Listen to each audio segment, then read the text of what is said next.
How's it going, everybody? NBA season is here, and I am going to give you a primer, a refresher, or if you're brand new to daily fantasy basketball and you've played daily fantasy football before, now NBA is here and you want to kind of give that a shot, this is the video for you. So if you're watching on YouTube or Facebook, please smash that like button and subscribe to the channel. Let's see how many likes we can get on this video before everything is said and done. I did the same thing in studio video for daily fantasy baseball back when fantasy baseball started in April of this year, and I'm going to do this one on Twitch. So we're going to continually do the NBA shows, the NFL shows that we've been doing. I'll work in a couple of NBA shows as the time and the weeks go on. So let's get to the chat. As always, the chat is locked to subs only. Easiest way to subscribe, right up there. You can link your Amazon Prime account to your Twitch account. Absolutely free, and you get a free sub token for doing so that you can use on this channel so you can get involved in the chat. It's also still September, and you can get in with a tier 1, tier 2, or tier 3 sub completely half off for the first month. So let's get to some of the questions that we had in the chat. LBI Raider said, in past years, I said that shooting guard is like tight end in the NFL, still feel the same. For the most part, yes, there are some exceptions. Guys like James Harden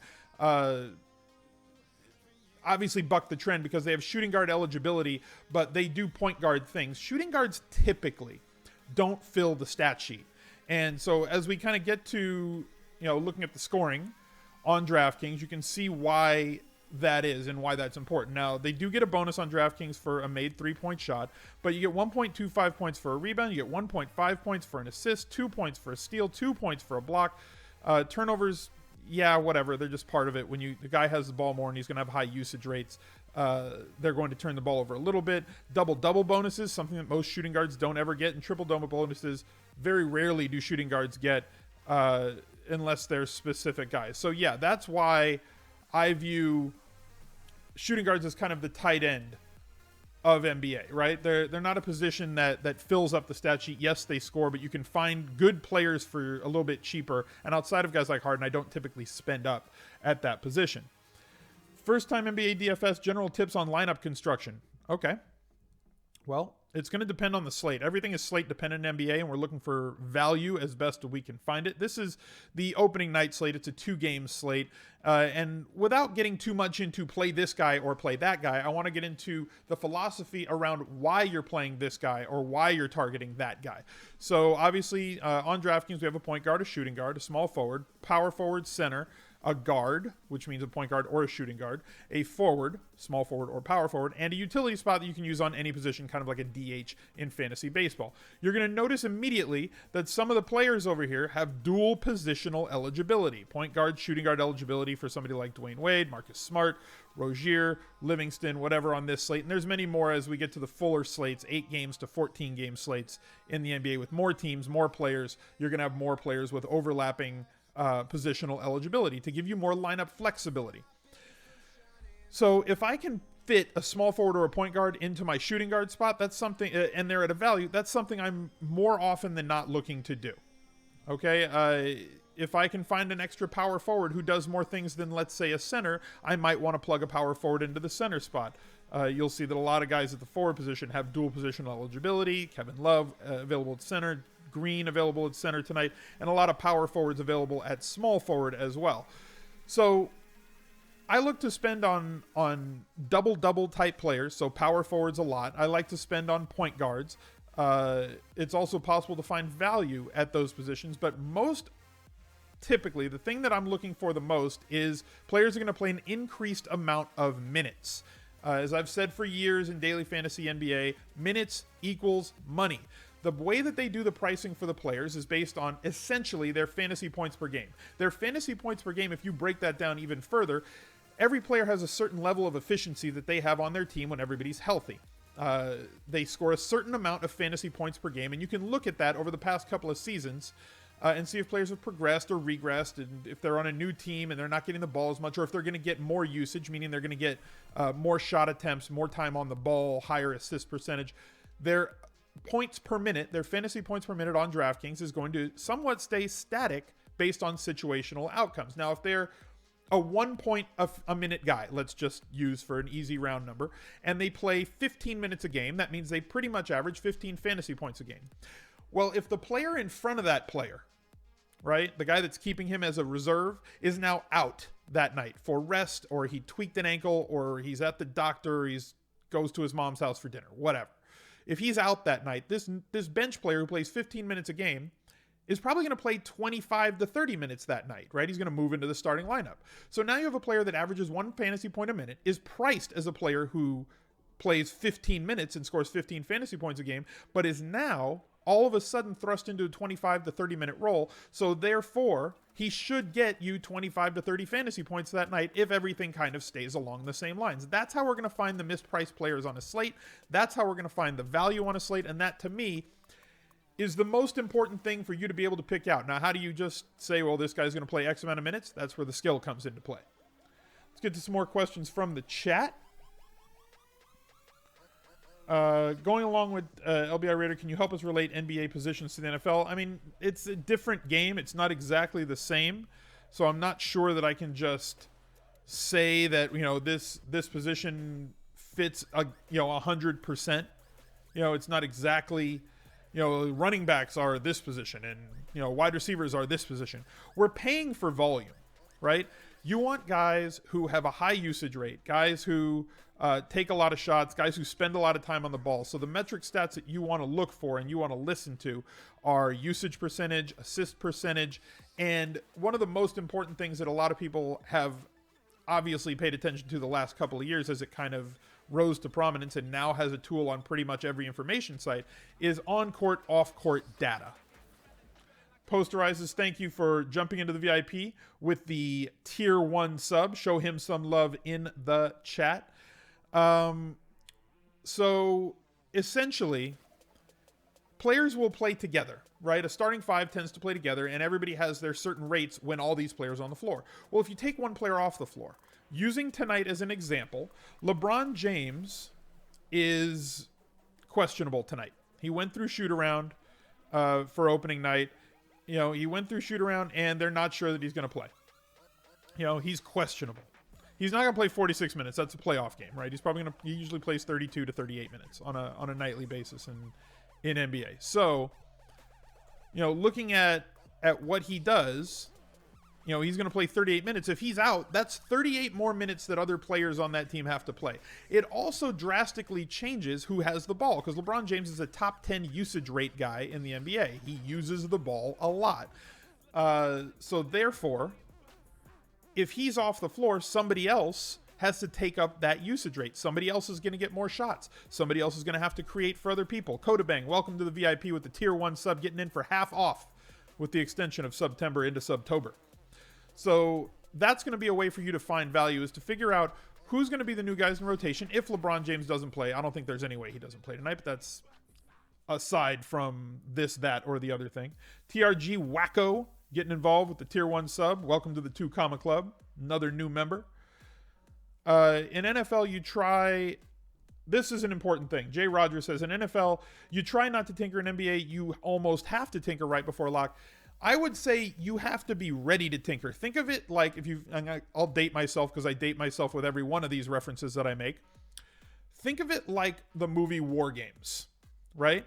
So you're sitting there. NBA lock is like you're locked into the bunker at NORAD, and you're at DEFCON 1 all the time because anything can happen, because the injury reporting is not like it is in NFL, where you find out the inactives an hour and a half before lock, and we have all the information that we need in order to make the best lineups that we can. Baseball, if you play daily fantasy baseball before, every lineup for every team is out 30 to 90 minutes before lock time. You know all the decisions that you have to make. You have all of the information. Now you just have to make your decisions in your lineups. NBA is an ever-evolving beast. Every slate of NBA is an ever-evolving beast, and we have to make those decisions right up to lock, and we have to be ready to pivot with something, if some news breaks, you have to be ready to pivot as soon as things happen, right? So if tonight let's just say, and there's no news for this, so like I'm just using, I won't even use somebody like on this slate. Let's say if like Washington was playing, and all of a sudden Bradley Beal, who we thought was going to be in all day, 20, 15, 10 minutes before lock time, Bradley Beal isn't playing. Well, that's a lot of minutes, and that's a lot of shots. And now somebody else is going to step into the starting lineup. And now other players are going to get more usage and more shots. People are going to get more looks with the first team. Somebody's going to get more minutes with the second team. So you have to figure out who those guys are. And like I said at the open, those players are priced for their backup roles. So you immediately have mispriced players, and it's going to change the roster construction for your team. A player that you thought you needed to have in cash games, you might not need to have now because this other new player became available to you. And the injury reporting in the NBA is what makes us have to basically sit there at our computer, at our workstation, for 30 or 40 minutes before lock time, ready to make decisions. And the best way that I can explain things, the Whopper is life, WOPR, the best way that I can explain this to you is have if-then statements ready, right? You're going to find out the beat writers do a very good job for the most part. And more so this year, we're seeing a lot of beat writers cater to fantasy basketball and more specifically daily fantasy basketball. So follow them on Twitter or follow news reporting accounts on Twitter that report what the beat writers report. If you just want everything in one place, if you want to follow a list of beat writers, there are ways to find lists of all the NBA beat writers. So you have them all in one place. If you use TweetDeck, you can just line them up on one side and you can see what all the people have to say. You'll know if a player is like questionable from shoot around, just like LeBron James is questionable for NBA opening night. He said he went through shoot around, but he's still questionable for this evening. So if LeBron plays, you have to have one set of projections. And you also have to know if LeBron does not play, then this is where I'm going to go with my lineups. So have your if-then statements ready to go every single day in NBA. And some days there's a lot more if-then statements than others, but you definitely have to have them. And you have to also be ready to pivot with something that you didn't even consider was going to be an if-then statement. Is the head-to-head overlap typically similar to what we see in NFL, more or less? Optimus, that's a really good question. So NBA, you're going to see a lot of overlap because the players have more possessions, right? Baseball, you get 4 at-bats. 2.3 of those are against the starting pitcher that you're studying for, right? Like we do all these matchup things for MLB, and you only get like 2 at-bats to express that edge that you're rostering this guy to play up against. Football, you get like 20 carries if you're a running back, 20 touches. You get 10 targets if you're a wide receiver. Your quarterback should throw it 30, 40 times. Larger number. Basketball, a player is going to play 30 to 38 minutes, he's going to get 70 possessions, and they're scoring on both sides of the floor, offense and defense. So there are more scoring opportunities. These players have more minutes. There's more volume involved, so there's less variance. So if a player projects, if he's like 3K or 3,500, but projects to play, and he's priced as like a 15-minute guy, but he's all of a sudden going to play 28 or 30 minutes, and you say, well, you know what, he's going to smash value, and we'll get to what value, what we expect for value in just a minute. We talked about that as well for NFL, so I'll tell you how to transition for that in NBA. That player is probably going to be 80 or 85% owned in cash games. Okay, so I'm more willing to swallow higher percentages in basketball than I am in football, and definitely more so than I am in baseball, because the players have more opportunity to achieve value based on everything that they do, right? Based on how many opportunities that they have. Somebody said, do I look for a certain salary expectation in NBA?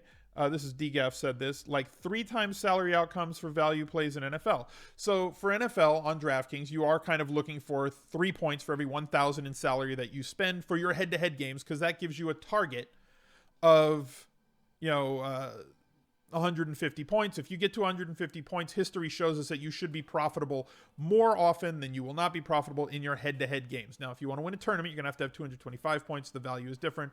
We talk about it in terms of head-to-head first and foremost. In NBA, there's 2 ways to achieve value.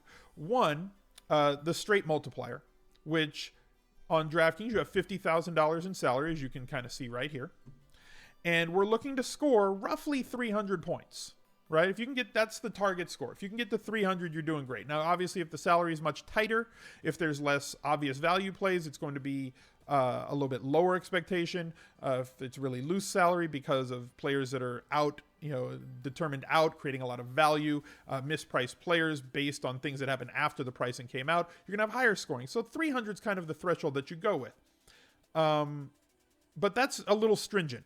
And I think that just sticking with that might be the wrong way to go. So I tend to go with what Drew Dinkmeyer came up with a few years ago as well. Drew Dinkmeyer and Mike Leone came up with the multiplier for value, which is 4 times plus 10, which ends up being, and I'll explain the difference right now. So if you go 6x on a min salary guy, right? And you say, okay, this guy at 3,000 needs to get, whoever it is, needs to get 18 points for value, right? But these guys up here, a 10K guy like James Harden needs to get 60 points to achieve value. Well, if you use the constant, that ends up giving you expecting more out of your low price guys, similar on the mid range, right?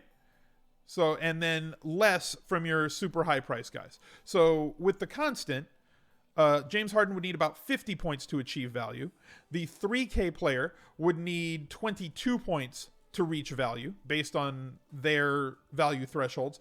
I tend to combine the two and use that as a value range that I'm looking for. So a min price player, I'm looking for 18 to 22 points. Do I project that they can fit into that value range? For the high price guys, for the 10K guys, do I think James Harden can score 50 to 60 DraftKings points on that given night in that game to pay off his salary? And that will get me essentially like 50,000 would give you like what, a range of about 260 to 300, which if you're in that range, you should be profitable on most nights. So I don't use one or the other. I don't stick to a strict thing. To me, it's more about nailing a range of values. Seems easy to find a value. This is Andy V. Seems easy to find a value minutes before lock, but everyone is looking at the, where did it go? Everyone's looking at the same info and ownership explodes. What do I do to find owned guys for GPPs that will still have a high ceiling? Well, you can always fade things. It's the same GPP build that we look for in NBA for tournaments that we look for in NFL, right? If you know that everybody's going to be paying up at a specific position tonight, look for a solid value play or somebody that's 2, 3, 4K cheaper at that position, which will force you to be different in the rest of your lineup, but still doing so with good plays, right? The reason that everybody piles up on one player is because it appears that that player is a lock to smash value or reach the value range that we're expecting, but that doesn't mean they're the only play on the night. And sometimes for tournaments, people fall into that way too often, especially in NBA. Does more positional flexibility put beginners at a disadvantage? I don't know that it puts beginners at a disadvantage. You obviously do have casual games on DraftKings. So if you're a beginner or you're just a casual player, until you get a certain amount of wins or you get a certain badge in the lobby, you can stick to those casual only games. And I would suggest if you're new to NBA that you do just that, right? So you definitely need to do that. That you definitely need to do that to acclimate yourself to the game, right? Don't jump into the deep end with the sharks yet. Now if you want to play you want to play your cash games, your double ups that are casual and beginner only games, that's great. And then you're like, what? There's $1 million tournament and I kind of want to throw a lineup or two in that. Definitely go for that. I'm fine with that. But if you're just saying I want to bang my head up against a wall and go up against the sharpest players in daily fantasy basketball and I've never played before, that's probably a mistake for your bankroll, right? So get used to the game and then go. Very new to NBA, do stacks exist in basketball?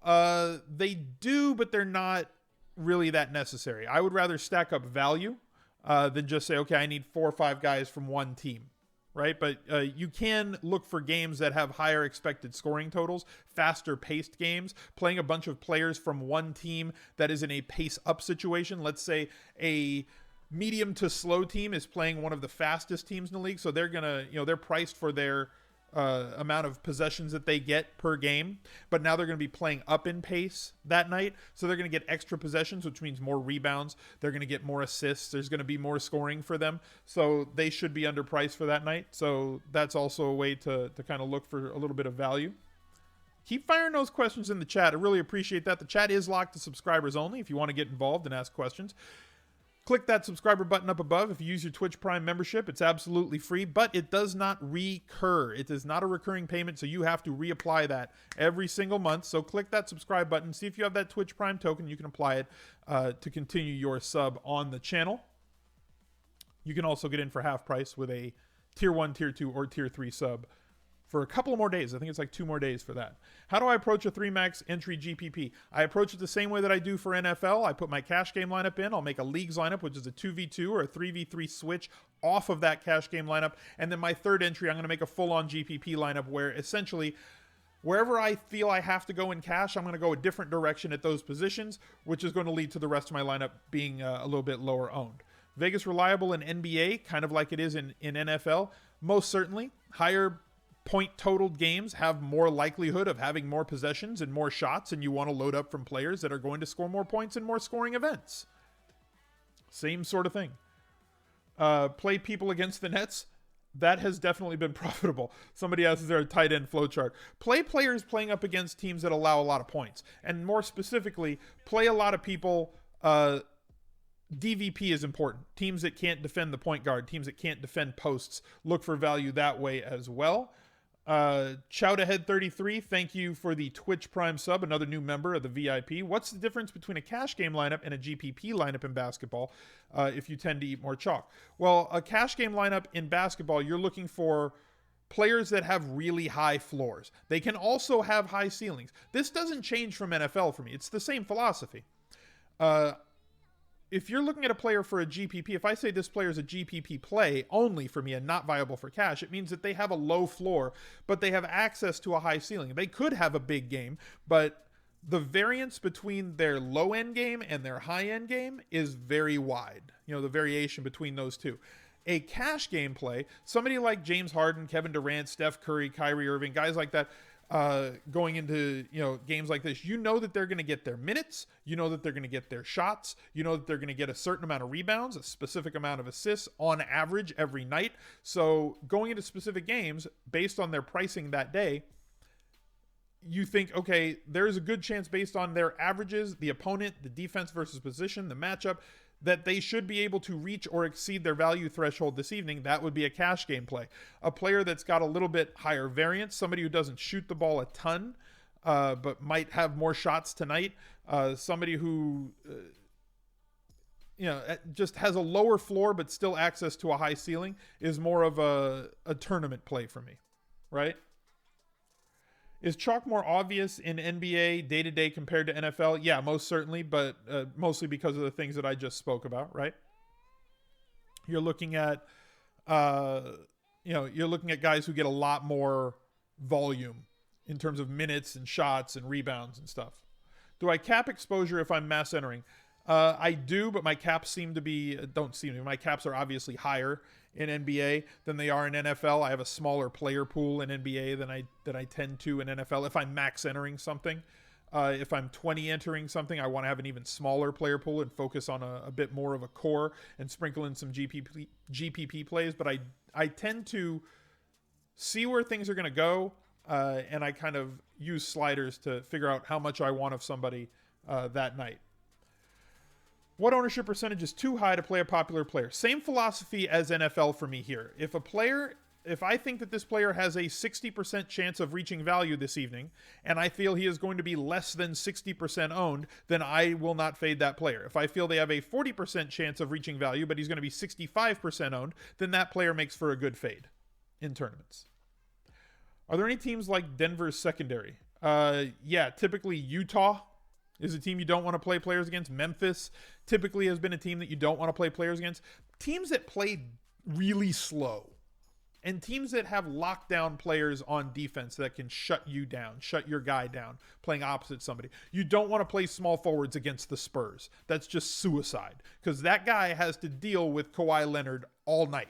And they're not going to be as efficient, which means that their scoring is going to be down, which means that they're not going to price them up or price them down when they're facing the Spurs as drastically as you would need to, as we've seen them do for NFL. Utah and Memphis, exactly. Doug K says in the chat. NBA late swap back on DK. Yeah, I saw that they've now got a classic mode, and then they have a late swap mode, except late swap was always the mode that they had. So shouldn't late swap games be classic and lineup lock games be the alternate mode? Since everything you did since the site started was late swap, and then last year you just kind of changed it. So classic would be the old way, which is with late swap. So it exists. It's a thing. It's just misnamed, and it's messing with my brain right now.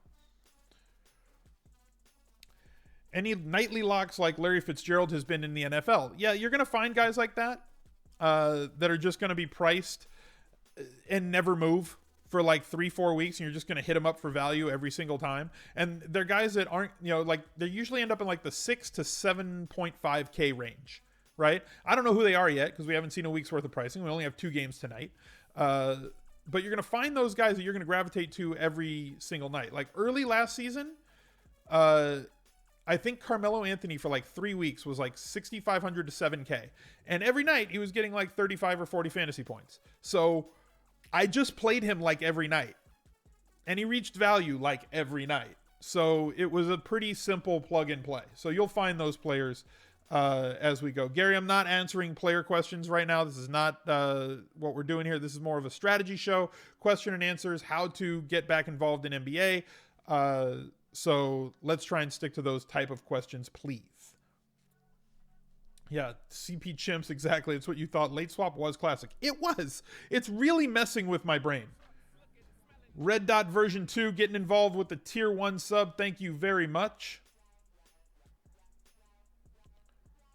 Looking for some other questions up in the chat that may have gone away.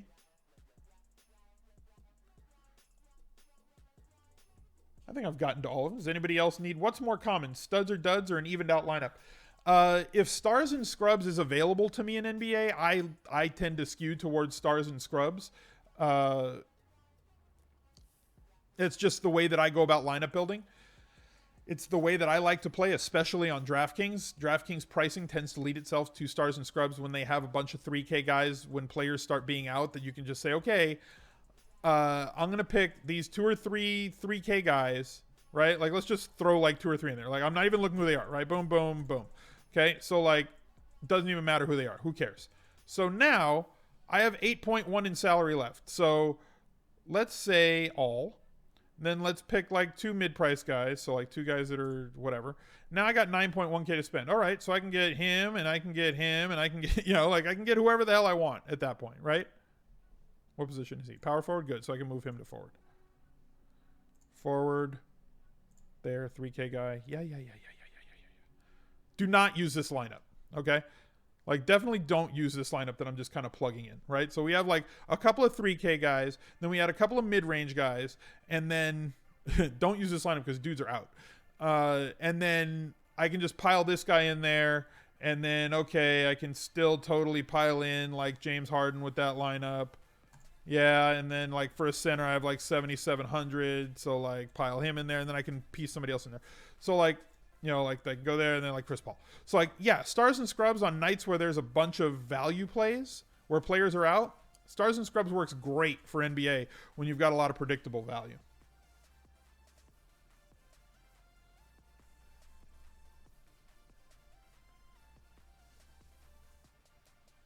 Do I play smaller, more specific, smaller slates or mostly main slate? I stick to main slate because I love the tournaments. So that's what I go with the most. 3 favorite League Pass teams: the Warriors, the Nuggets, and the Sixers. I watch the Sixers every night because they're up first. Like, they play the first game like every night, and I end up watching because I love watching Embiid play. And much more so this year. I think the Sixers are going to be greatly improved. How do I approach smaller slates? Small slates, 2-game slates kind of suck. I'm not going to lie to you. Like, everybody's going to have all the players. There's very few ways you can go to differentiate your lineups from everybody else. You're going to see a lot of overlap. You're going to see a lot of ties in tournaments, even at the top. So, like, I'll play them. Like, I'll play tonight. I'll play opening night because it's opening night and they have some massive tournaments. But, like, typically those are nights that I take off. And those nights usually, for the past few years and maybe differently this year, always happen on a Thursday. So it made for a nice midweek break. normally pay down at QB? Is there a position where you specifically look for value in salary, and are there positions where you tend to spend up at? That's a good question, DGAF. Center is a position where you can look to spend down more often than not and find some value. It doesn't mean that you always spend down there. It's going to depend on the slate. It's going to depend on who's playing that night. But you can find players who are going to play 30 minutes and have a chance to get you, like Tristan Thompson, right? Averages 24 points basically per game. He's priced at 4K. What did we say? 6X is what we want. So his point per game average, I'm just using him as an example. I'm not saying he's a lock today or anything. So don't take that this way if you're watching this game like down the road. He's like 3.9K. So if you look at a player like that and you say, okay, well, he basically averages what his value threshold is tonight, you can find players at center who essentially get you a lot of rebounds, maybe get you a block or two, maybe score 6 or 8 points. So it's an easier position to find value at than shooting guard, where shooting guards need to score buckets to reach value. Centers and power forwards are probably the easiest position to find value at because they can score in multiple ways by just being tall. Shooting guards can't do that. Do I play cash games in NBA or strictly GPP? I play both. Do I believe finding punt plays first or go big and hope to find the punt? That's another good question. Again, it depends on the slate. I find a couple of guys that I must have that day, right? So if there's a couple of players that I feel are mispriced or just value locks, whether they're high-priced or low-priced players, I plug those 2, 3, 4 guys into my lineups first. Then I try to find the highest value guys remaining that'll fit within the lineup at those other positions, and then I find that one last guy. So I find the value guys first, right? And value could be a 3K guy, or value could be an 8K guy who is just mispriced on the day, right? I want to find the best values on the board, and that includes all price ranges. Should you play guys against teams like the Warriors due to pace of play? Sometimes yes, sometimes no. The Warriors play fast, but they're a very good defensive team, so you also have to factor that in when you're considering things. The Nuggets play extremely fast and are a very inefficient defensive team, so they're going to give you a whole bunch more shots, and you're going to have more chances to make shots, which makes them a great team to stream players against. Do I only play starters, or do I play a guy who comes off the bench? I'm fine playing players who come off the bench as long as I think that their minutes are going to be secure. Jamal Crawford's been somebody for a couple of years that we go to more often than not on nights where you're looking for value at shooting guard because you know he's going to play with the second unit. You know he's going to shoot the ball. Like I said, shooting guards need to score buckets to achieve value on a given day. So finding a guy that's going to come off the bench, yeah, you can find a value player who's going to come off the bench. It's not about whether they start. It's about their minutes. How many minutes is that player going to get? Remember that. Minutes equals money. All the time, always, has been that way, will always be that way in daily fantasy basketball. You need guys that are on the court. You need guys that you can predict are going to play within a small range of minutes. I don't mean 15 to 28. I mean like 22 to 24. I mean 28 to 32. I mean 15 to 18. You need to know pretty much what type of play that player is going to get. Because if you project a player is going to get 22 minutes and he gets 8, you're going to lose. Do I game stack how many max players per team? Sometimes in GPP, but not really drastically. It is a GPP strategy that I will employ. If a game goes to double overtime, then yeah, you're probably going to do very well with that lineup because they're going to get 10 extra minutes of play. Then each one of those players is going to get 10 extra minutes of play. Then some other players are going to get who just play the normal 48. And of those, they're going to only play 30 to 32. So yeah.